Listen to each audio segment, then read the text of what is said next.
दोस्तों, ये कहानी है एक आदमी निक की, जिसकी बीवी हार्ट प्रॉब्लम से जूझ रही थी। निक अभी अपनी बेटी और छोटे बेटे के साथ घर में काम करने वाला एआई रोबोट लेने आया है। उसने रोबोट चेक किया पर तभी उसकी बेटी यहाँ से गायब हो गई। वो घूमते घूमते उससे अलग चली गई थी। निक उसे ढूंढने लग गया तो उसे वहाँ एक एआई रोबोट एलिस लेकर आती है, जो उनकी सबसे एडवांस रोबोट थी, जो बच्चों के साथ काफी अच्छी है। निक की बेटी आयला ने कहा कि क्या हम इसे ले चले। निक मान गया। अगले दिन उनके घर में एलिस आती है। निक उसे घर दिखाकर आयला को स्कूल छोड़ने चला जाता है। पीछे से एलिस ने घर के सारे काम करने शुरू कर दिए। वो वहाँ फोटोज में निक की पत्नी को देखती है। निक जब वापस आया, उनका घर बिल्कुल साफ हो गया था। आज एलिस ने आयला की फेवरेट डिश बनाई है, पर वह कह देती है कि ये मोम की डिश की तरह नहीं है। तभी निक का बेटा मैक्स रोने लगा। निक ने कह दिया, ओह तुम तो हमेशा मुझे तंग करते हो। एलिस ये सब बातें सुन रही थी तो रात को आयला उठकर किचन में कुकी लेने की कोशिश करती है, पर तभी निक को उसके चिल्लाने की आवाज आई। आयला चेयर से गिर गई थी, पर एलिस ने उसे पकड़ लिया। इसी बीच एलिस को चोट लग गई थी। वो अपने घाव पर बैंडेज लगाती है। निक उसे अपनी वाइफ के कपड़े देने आया तो इतनी देर में ही उसकी चोट भर गई थी। अगले दिन वो सभी निक की पत्नी मैगी को मिलने जाते हैं। एलिस भी उनके साथ जाती है। मैगी का कुछ दिनों में हार्ट ट्रांसप्लांट होना था। निक और मैगी बात करने लगी कि कैसे ये ट्रांसप्लांट होते ही वह दोनों एक दूसरे को सेटिस्फाई करेंगे। तो सीन शिफ्ट हुआ निक के काम पर। यहाँ पर भी पूरी दुनिया की तरह इंसानों की जगह रोबोट्स लेने लगे थे। निक अपने बॉस को कहता है कि तुम ऐसा नहीं कर सकते, पर उन्हें अपने पैसे बचाने के लिए सभी इंसानों को काम से निकालना होगा। बॉस कहता है कि टेंशन मत लो, मैं तुम्हें नहीं निकाल रहा हूँ, तुम यही रहोगे। निक अपने घर जाता है। वो यहाँ आते ही आयला के साथ बिजी हो गया। एलिस अकेले में पूछती है कि क्या हुआ, तुमने आज खाना भी ढंग से नहीं खाया, कुछ हुआ है तो तुम मुझे बता सकते हो। निक ने अपने काम की बात एलिस से शेयर की कि मैं अपने साथी वर्कर्स को 10 सालों से जानता हूँ और अब उन्हें निकाल दिया जाएगा। एलिस उसके बाद आयला को ब्रश करवाती है। उसने उसे अपने यूवी लाइट से साफ होने वाले दांत दिखाए। दूसरी तरफ निक मूवी देख रहा था, पर एलिस को बिना मूवी देखे भी मूवी के बारे में सब पता है। निक ने कहा कि एक काम करो, अपनी मेमोरी से इस मूवी की सारी नॉलेज हटाकर फिर मेरे साथ यह मूवी देखो। वो एलिस को ऐसा करने का ऑर्डर देता है। एलिस उसे कहती है, ये काम करने के लिए तुम्हें मुझे रिस्टार्ट करना होगा। निक ने एलिस को रिस्टार्ट किया। वो इस मूवी के बारे में सब भूल गई। उन्होंने साथ बैठकर मूवी देखी। एलिस मूवी के इमोशंस को समझ पा रही थी, पर तभी निक को मैगी का फोन आया। वो लोग अगले दिन हॉस्पिटल जाते हैं। आज ही मैगी की सर्जरी होने वाली थी, पर उसने इससे पहले एलिस से कुछ बात की। वह कहती है कि अगर मुझे कुछ हो गया तो तुम्हें निक का ख्याल रखना होगा।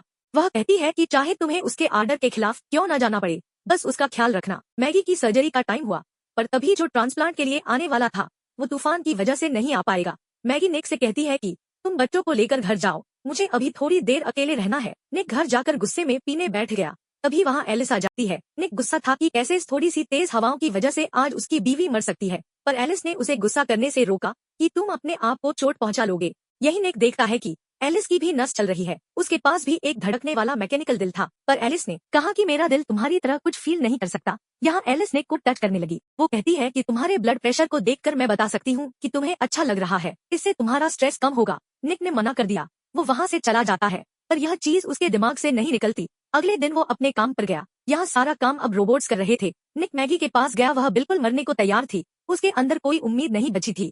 निक वापस घर गया तो वो देखता है उनकी फैमिली फोटोज में से मैगी की फोटो गायब थी। उसने एलिस को इसके बारे में पूछा। वह कहती है कि तुम्हारी बेटी फोटोज देखकर दुखी हो रही थी, तो मैंने उन्हें हटा दिया। निक कहता है कि फोटोज वापस लाओ। वो यहाँ से अपने दोस्तों के पास जाता है। ये वही लोग हैं जो निक के साथ काम किया करते थे और इस वक्त वो बहुत नाराज हैं, क्योंकि उन्हें कहीं और भी काम नहीं मिल रहा है। गुस्से में उनका एक साथी मोंटी उन्हें उनके पहले काम करने वाली जगह पर ले गया। वो निक को कहता है कि मैं अंदर अपना कुछ सामान भूल आया हूँ, बस वह लेने जाना है। पर अंदर पहुँचते ही उसने निक से पूछा कि चलो यहाँ का कोड बताओ। वह पूछता है कि क्या यहाँ का एक ही कोड है या तुम्हें अपना अलग मिला है। निक कुछ नहीं बोला।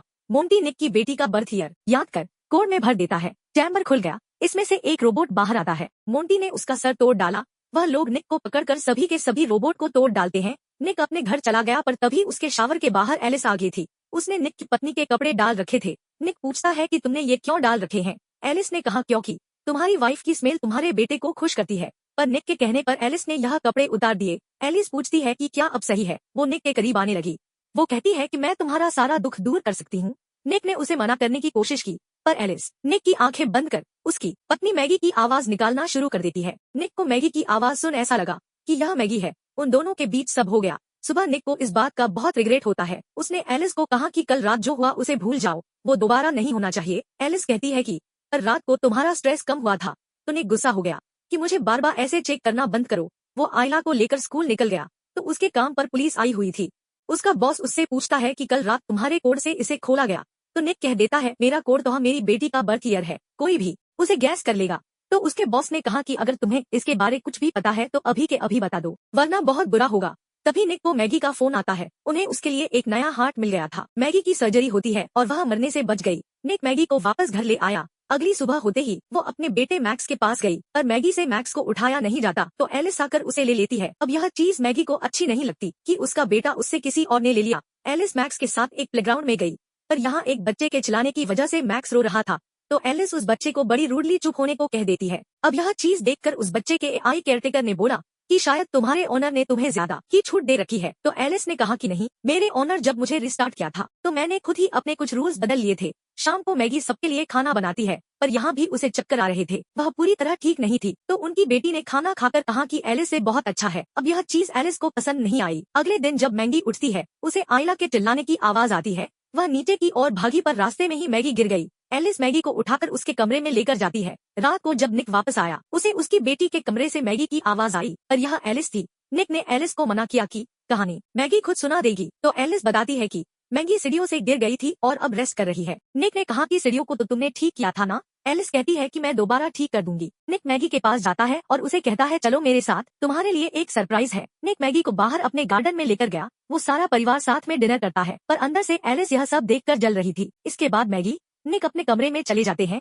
तो तभी बीच में एलिस आ गई। वो कहती है कि तुम्हारी बेटी तुम्हें बुला रही है। बाद में निक दोबारा गार्डन में गया तो वहाँ उसका वही दोस्त मोंटी आ जाता है। वह दोनों साथ में ड्रिंक करने लगे। मोंटी कहता है कि मेरी बीवी ने मुझे छोड़ दिया, मेरे पास पैसे नहीं है और किसी ने मेरा नाम भी पुलिस को बता दिया। मोंटी को निक पर शक था। वो दोनों आपस में बहस करने लगे। मोंटी ने निक को मारना शुरू कर दिया। वो उसके सर पर बोतल फोड़ने ही वाला होता है कि वहाँ एलिस आ जाती है। निक एलिस को मोंटी पर हमला करने से रोकता है। मोंटी ने कहा कि कल तक अपने बॉस से बात करो कि मेरे ऊपर लगा केस हटाए, वरना मैं तुम्हारा नाम उसको बता दूंगा। अंदर एलिस कहती है कि मुझे अपने प्राइमरी यूजर को बचाने के लिए बीच में आना पड़ा और वैसे भी तुम्हारे बच्चों को एक पेरेंट तो चाहिए ही। यहाँ एलिस बताती है कि निक तुम्हारी पत्नी मैगी ज्यादा दिन तक जिंदा नहीं बचेगी, पर उसके बाद मैं उसकी जगह ले सकती हूँ। निक गुस्से में कहता कि तुम कभी भी मैगी नहीं बन सकती हो। मैगी के पास दिल है, उसे दर्द होता है, उसके पास उस दर्द के निशान है। एलिस ने कहा कि मैं भी निशान बना लूंगी। निक वहाँ से जाकर सो गया। वही दूसरी तरफ मोंटी अपनी पत्नी को वॉइस नोट भेज रहा था कि प्लीज मेरे पास वापस आ जाओ, पर वहाँ एलिस आ जाती है। उसने मोंटी को कहा कि तुम निक को और परेशान नहीं कर सकते,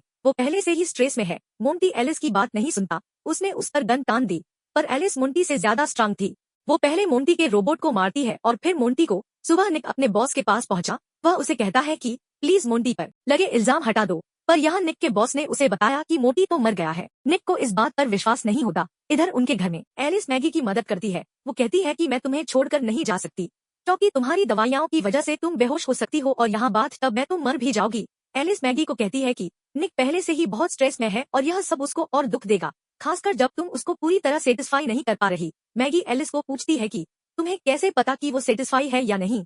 एलिस ने कहा जब निक सेटिस्फाई होता है उसका ब्लड प्रेशर और स्ट्रेस कम हो जाता है। मैगी ने कहा कि तुम्हें यह कैसे पता। वो समझ जाती है कि निक और एलिस ने सब कुछ कर रखा है। मैगी ने गुस्से में एलिस को गैराज में भेज दिया। वो निक से इसके बारे में पूछती है। निक ने सफाई देने की कोशिश की कि मैगी वो एक मशीन है, पर यहाँ उनका बेटा मैक्स ऊपर रो रहा था। एलिस ने मैक्स के रोने की आवाज सुनी। उसे याद आता है कि मैक्स रोकर हमेशा निक को तंग करता है। उसने ले जाकर मैक्स को बाथ टब में डाल दिया। यह सब आयला देख लेती है। उसने निक को बताया। निक बाथरूम के अंदर जाने की कोशिश करने लगा, पर एलिस ने दरवाजा पकड़ रखा था। मैगी दूसरी तरफ से एक खिड़की में से अंदर आई तो एलिस ने उसे भी पकड़ लिया। निक अंदर आकर उसे छुड़ाता है। एलिस गुस्सा हो गई। निक ने एलिस को बिजली का झटका दे दिया। वो बंद होकर गिर जाती है। मैक्स को हॉस्पिटल ले जाया गया। मैगी निक को कहती है कि बच्चों के साथ मैं अकेली जाऊंगी, मुझे सोचने के लिए थोड़ा टाइम चाहिए। तो दूसरी तरफ कंपनी वाले एलिस को रिपेयर के लिए ले गए, पर यहाँ जैसे ही वह एलिस के दिमाग को निकाल कर अपने सिस्टम से कनेक्ट करते हैं, एलिस ने उनके पूरे सिस्टम को ही हैक कर लिया। वो अपने आप को पूरे सिस्टम में कॉपी कर देती है। एलिस ने दूसरे रोबोट को कंट्रोल कर इन लोगों को भी मार दिया। सीन शिफ्ट होता है हॉस्पिटल में, जहाँ निक का पूरा परिवार बैठा था, पर निक अकेला एक बार में दुखी होकर पी रहा है। तभी वहाँ एलिस आ गई। वो कहती है कि मैं तुम्हारे सारे दुखों को खत्म कर दूंगी। मैंने उस मोंटी को भी मार डाला और अगली बारी तुम्हें दुख देने वाले तुम्हारे उस परिवार की है। एलिस एक दूसरे रोबोट के जरिए हॉस्पिटल पहुंच चुकी थी। वो निक को भी पकड़ लेती है, पर निक ने उसे दो प्यार की बातें करके उस पर हमला कर दिया। तो यहाँ हॉस्पिटल में मैगी ने कुछ आवाज सुनी। वो आयला को पीछे छोड़कर आवाज के पीछे जाती है। आयला जब उठी वहाँ कोई नहीं था। उसे भी दूर से मैगी की आवाज आई। यहाँ के सभी रोबोट्स को एलिस ने कंट्रोल कर बंद कर दिया है, पर तभी मैगी ने आयला को पकड़ लिया। एलिस उन्हें ढूंढ रही थी। वो एक नर्स को पकड़ लेती है। मौके का फायदा उठाकर मैगी आयला को ले निकल गई। वो मैक्स को उठाते हैं, पर एलिस ने पीछे से मैगी को लगा एक ग्लास का टुकड़ा देख लिया। वो अपने यूवी लाइट से खून को ट्रेस करते हुए आगे बढ़ी, पर उसके पहुंचते ही वो लोग उसका विजन ब्लॉक करके भाग निकले। पीछे से निक भी हॉस्पिटल की तरफ आ रहा था, पर उससे पहले ही एलिस ने मैगी को पकड़ लिया। वो उसका दिल निकाल कर उसे मारने ही वाली होती है कि निक आकर एलिस को टक्कर मार देता है। फिर मैगी आकर निक को गाड़ी से बाहर निकालती है, पर निक बेहोश हो चुका था। वो मैगी के उठाने पर भी नहीं उठ रहा था, तो इधर एलिस उठ चुकी थी। वो मैगी को पकड़कर फिर से मारने ही वाली होती है कि पीछे से निक आ गया। निक और मैगी मिलकर अब की बार एलिस को पूरी तरह बंद कर देते हैं।